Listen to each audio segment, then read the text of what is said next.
नमस्कार दोस्तों, मैं प्रिंस कुमार स्वागत करता हूं आप सभी का अपने YouTube चैनल ज्ञान अमृत पर। दोस्तों, आज के इस वीडियो में हम राष्ट्र कवि रामधारी सिंह दिनकर जी द्वारा रचित प्रसिद्ध खंड काव्य कुरुक्षेत्र के प्रथम सर्ग की कथा वस्तु या सारांश एवं महत्व से परिचित होंगे। तो आइए अपना विषय आरंभ करते हैं। दोस्तों, कुरुक्षेत्र रामधारी सिंह दिनकर जी की श्रेष्ठतम रचनाओं में से एक है। इसका रचना काल 1946 ईस्वी है। रचना की दृष्टि से यह एक खंड काव्य है तथा इसमें कुल 7 सर्ग या अध्याय हैं। दोस्तों, यदि देखा जाए तो 1939 से 1945 ईस्वी तक का जो कालखंड है वह द्वितीय विश्व युद्ध का है। इसी युद्ध में अमेरिका ने जापान के हिरोशिमा एवं नागासाकी शहरों पर परमाणु बम गिराए थे। युद्ध की इस विभीषिका को देखकर ही दिनकर जी ने कुरुक्षेत्र की रचना की थी। उनका मानना था कि युद्ध की समस्या मनुष्य की सभी समस्याओं की जड़ है। दोस्तों, कुरुक्षेत्र की कथा महाभारत के युद्धोपरांत की कथा है, यानी युद्ध के खत्म होने के बाद की कथा है। जिस प्रकार महाभारत युद्ध के पूर्व कुरुक्षेत्र की रणभूमि में अर्जुन के मन में युद्ध के प्रति शंका उत्पन्न हुई थी और उन्होंने श्री कृष्ण से रथ रोकने का आग्रह करते हुए कहा था कि हे कृष्ण, युद्ध करने में मुझे कोई लाभ नहीं दिखाई देता है। अगर मैं हार गया तो युद्ध निष्फल ही होगा। अगर विजय भी हुआ तो अपने बंधु बांधवों को मारकर राजसुख ही कैसे भोग सकूंगा। यही सोचकर मेरे हाथ कांप रहे हैं, शरीर पसीने से लथपथ हो रहा है और हाथ से भी गांडीव गिरा जा रहा है। अर्जुन की ऐसी समस्या को सुनकर श्री कृष्ण ने उन्हें वहीं पर गीता का उपदेश देकर कर्म योग का रहस्य बताया और युद्ध को अनिवार्य बताया और कहा कि कर्मण्येवाधिकारस्ते मा फलेषु कदाचन, अर्थात मनुष्य का अधिकार केवल कर्म पर ही है, फल पर नहीं है। इसका पाठ पढ़ाते हुए अर्जुन को लड़ने के लिए प्रेरित किया था। ठीक उसी प्रकार जब महाभारत युद्ध समाप्त हो गया और पांडवों की विजय तथा कौरवों की पराजय हुई तो कुरुक्षेत्र की भूमि को असंख्य लाशों से पटी हुई देखकर तथा असंख्य विधवाओं, माताओं और बच्चों के कर्णभेदी रुदन को सुनकर युधिष्ठिर के हृदय में भी अपने विजय के प्रति तथा अपने प्रति घोर घृणा तथा पश्चाताप हुआ। विजय के उल्लास में मग्न होने के बदले उनके नेत्रों से लगातार आंसू की धारा बह रही थी। वे अपने हृदय की शांति के लिए भीष्म पितामह के चरणों में लौटकर बिलख बिलख कर रोने लगे। भीष्म ने सरसैया पर लेटे लेटे ही युधिष्ठिर की शंकाओं का समाधान करते हुए उनके हृदय को सांत्वना प्रदान किया था। इस प्रकार कुरुक्षेत्र की कथा महाभारत के युद्धोपरांत की गीता है। आइए दोस्तों, अब प्रथम सर्ग के सारांश को समझते हैं। महाभारत का युद्ध समाप्त हो चुका है। पांडवों के विजय और कौरवों की पराजय हुई है। आज पांडवों के शिविर में हर्षोल्लास की ध्वनि गूंज रही है, किंतु युधिष्ठिर के हृदय में कोई उल्लास नहीं है, कोई हर्ष नहीं है, कोई खुशी नहीं है। उनके नेत्रों के आगे असंख्य बंधु बांधवों की लाशों से पटी हुई कुरुक्षेत्र की भूमि का दृश्य नाच रहा है तथा उनके कानों में असंख्य विधवाओं, पुत्रहीन माताओं तथा पितृहीन अबोध शिशुओं का करुण क्रंदन गूंज रहा है।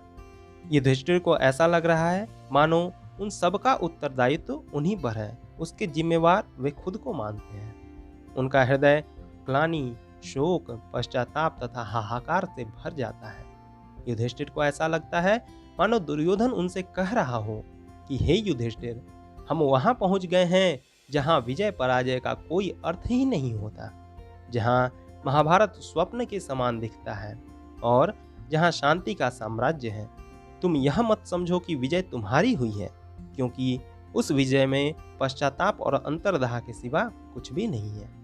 कवि युधिष्ठिर के इस मनोभाव को बताते हुए कहते हैं कि स्वप्न सा देखा सुयोधन कह रहा, ओ युधिष्ठिर, सिंधु के हम पार हैं। तुम चिढ़ाने के लिए जो कुछ कहो, किंतु कोई बात हम सुनते नहीं।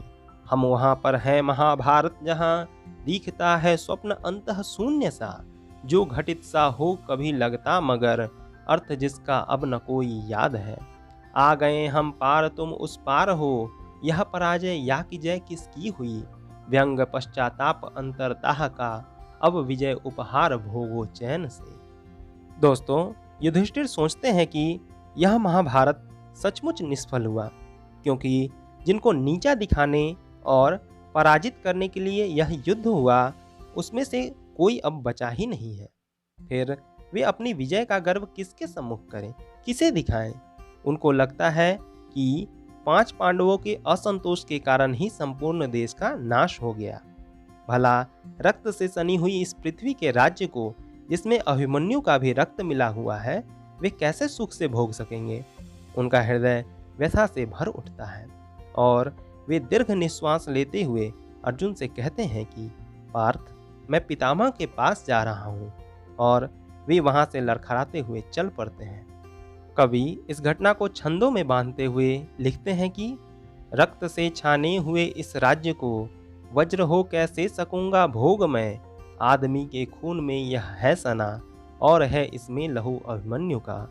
वज्र सा कुछ टूट कर स्मृति से गिरा, दब गए कौन्तेय दुर्वह भार से। दब गई वह बुद्धि जो अब तक रही, खोजती कुछ तत्व रण के भस्म में। भर गया ऐसा हृदय दुख दर्द से, फेन या बुदबुद नहीं उसमें उठा। खींच कर उच्छ्वास बोले सिर्फ वे, पार्थ में जाता पितामह पास हूँ। और हर्ष निनाद अंतः शून्य सा, लड़खड़ाता मर रहा था वायु में। दोस्तों, प्रथम सर्ग का सारांश यहीं समाप्त होता है। अब जहाँ तक बात है प्रथम सर्ग के महत्व की, तो उसे निम्न बिंदुओं में समझ सकते हैं। पहला बिंदु है कि प्रथम सर्ग पूरे कुरुक्षेत्र खंड काव्य की भूमिका है। दूसरा, कवि ने इस सर्ग में युद्ध समाप्ति के पश्चात के घटनाक्रम पर गंभीर चिंतन प्रस्तुत किया है। तीसरा, युद्ध कैसे प्रारंभ होता है और निष्फल होने पर क्या होता है, इस पर भी इस सर्ग में चर्चा की गई है। चौथा है कि युद्ध करता कौन है, करवाता कौन है, मरता कौन है और मारता कौन है। विजय का भोग कौन करता है और पराजय किसे भोगना पड़ता है, इसका भी चिंतन इसी सर्ग में किया गया है। पांचवा बिंदु है कि इस सर्ग में मनुष्य के पश्चाताप को कवि ने दिखाया है। छठा है कि दिनकर जी का यह चिंतन कुछ विशेष पंक्तियों से स्पष्ट होता है। जैसे पहला, चाहता लड़ना नहीं समुदाय है, यानी कोई समुदाय लड़ना नहीं चाहता है। ये सब जो पंक्तियां हैं उनकी चिंतनशील पंक्तियां हैं। दूसरा है, फैलती लपटें विषैले व्यक्तियों के सांस से। तीसरा, हर युद्ध के पहले मनुज है सोचता, क्या शस्त्र ही उपचार एक अमोघ है। अन्याय का, अपकर्ष का, विष का, गरल में द्रोह का। चौथा, लेकिन मनुज के प्राण शायद पत्थरों के है बने, इस देश का दुख भूल कर होता समर आरूढ़ फिर। दोस्तों, ये जितनी भी पंक्तियां हैं वह इस सर्ग की महत्वपूर्ण पंक्तियां हैं। सातवां बिंदु है कि दूसरे सर्ग में भीष्म से पूछे जाने वाले प्रश्नों की भूमिका भी इसी सर्ग में बांध दी गई है। तो दोस्तों, इस प्रकार हमारा आज का यह विषय यहीं समाप्त होता है। आपको यह व्याख्या कैसी लगी, कृपया कमेंट में अवश्य बताएं। तो फिर शीघ्र ही मिलते हैं एक नए विषय के साथ। तब तक के लिए नमस्कार, धन्यवाद।